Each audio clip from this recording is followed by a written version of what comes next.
Okay, like, can you tell us how does your work day look like? You know, okay, you have a couple of teams and everything, but you know, your regular work day schedule and everything. So to put in a context, for the past year and a half now, I've been working online. This was a conscious decision because we had a Counter-Strike team who is mostly online format.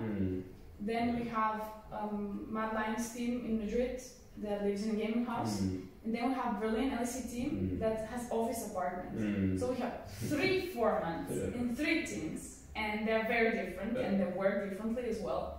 So good thing is that we are 3 performance staff, Jake, Lewis and I. So we have strategically separated team. For me it's Counter-Strike. So my format of being online work completely fits theirs. Apart from them, that is my priority 1 team.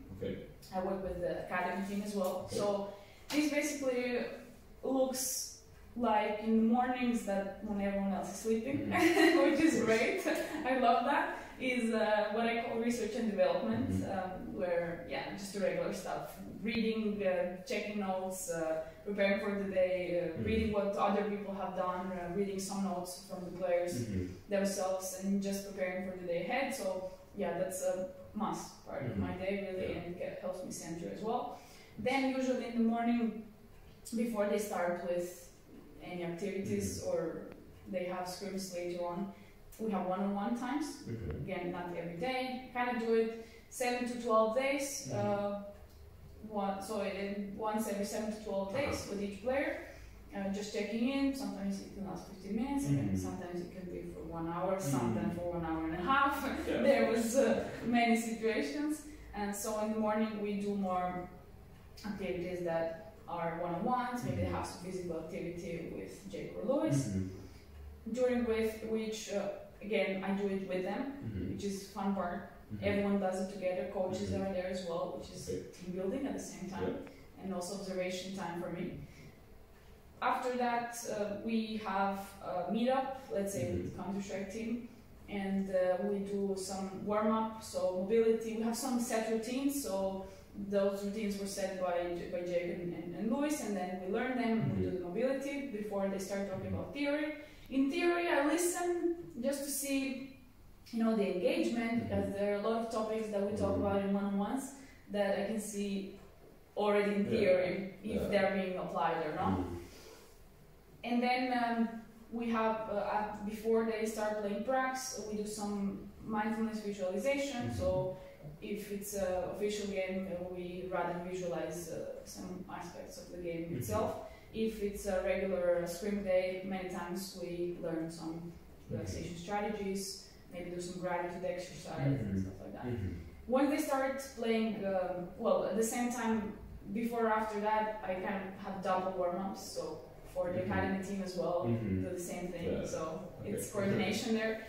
And after that, then there are scrims and pracs, both teams.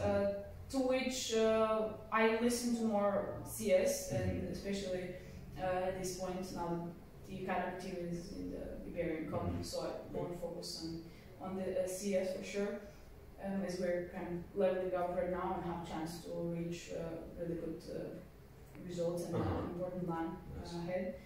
And I listen to some prior to have a certain system of noting stuff in communication that we think is important. You know, it can be supporting teammates, it can be moaning, it can be blaming, it can be taking ownership, giving calls. I don't know, there's a certain list that we kind of feel all the time, and just timestamp stuff so we can use this in performance sessions.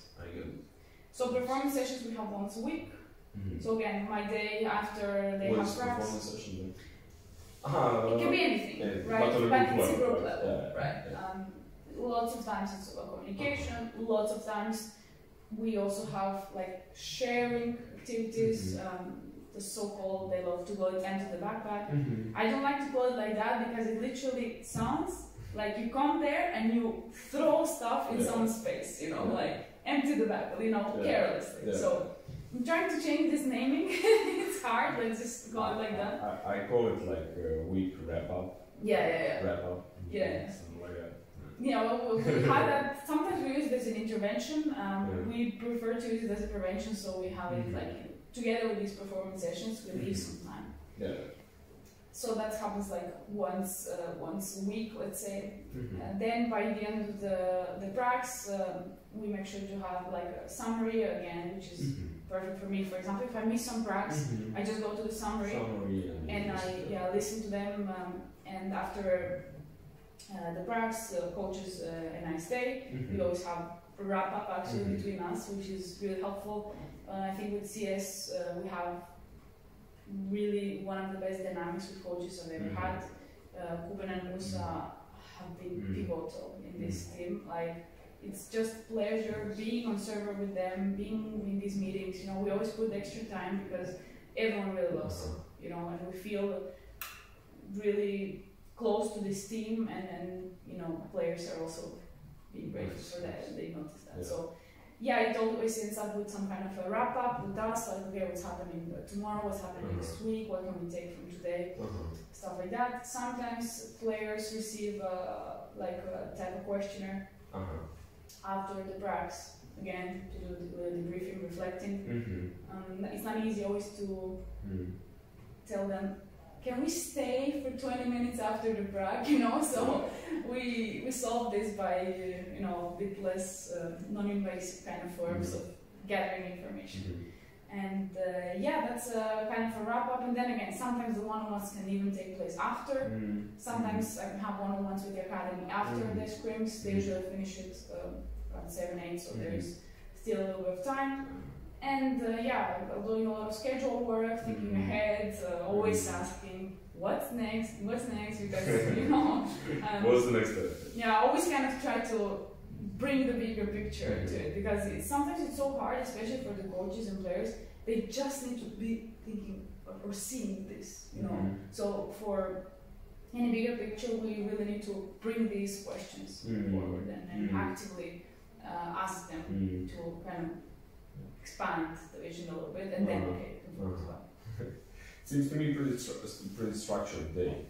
You know, you start with your own thing, with you know, looking at the notes, the schedule, everything what we're gonna do today, and then the warm-ups, the physical part, the theory session, then some mindfulness or visualization, and or gratitude, and then the scrims, and afterwards some form of wrap-up, some things that the players need to note after the practice, everything else, one-on-ones. So yeah, pretty much structured. Yeah, I wanted to give you a structured answer because some days are complete chaos. CS kind of thing, you know. Yeah, you gotta be flexible.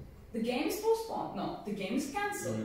We play 1 hour before. There's no time for warm-ups. You know, these things can happen often. So it's again getting back to adaptation all the time. Would you say then, when you had the chance to work with the team online and online, in person, do you like do the same stuff? Is it like the same pretty much structure, or is it more difficult for you? So I did mention that I do go to Madrid regularly, and so I'm not so invested in their day-to-day with the academy team.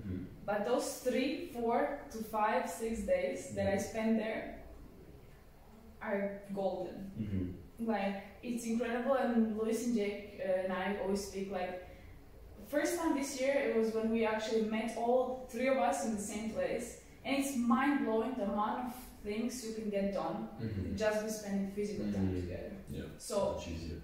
You can't compare. Like, I work online because right now with the schedules, and I wouldn't be able to have a life if I was to be in the office and then work online with another team and then go home and work again because there's no office hours, right? So it would be a little impossible, right? Because in the gaming house, everyone lives there, and I wouldn't be living in the gaming house. And for me, then it just doesn't work out. There's no me then in the whole story, right? I'm a very big proponent of we need to have personal life. Personal we need to take care of our people and of our health and of the sport and time alone. And then we can be the best for the work. So I always say, working face to face is non-comparable to online. And I agree. really, in 30 minutes chat, you can get so deep just by being able to physically see the body language, the sensation in the air, the energetic field, even like how you see that someone is tense, stuff like that. So I always love to have like boot camps with our CS team. That brings a lot of value. And then going to academy like monthly basis really brings in a lot of value for my observation as well, and for getting that trust cycle back with the players. It's different when they work with someone who's always there, and then I'm online and never come there. So I had to bring at least a part of me like regularly on a monthly basis there.